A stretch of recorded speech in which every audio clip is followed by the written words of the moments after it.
2 3 ને 4 4 ની ગણતરી કરવાની છે કેટલી કરવાની છે 4 ની બરાબર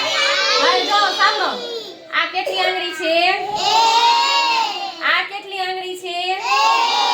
આ બે આંગળી ભેગી કરી તો કેટલી આંગળી થઈ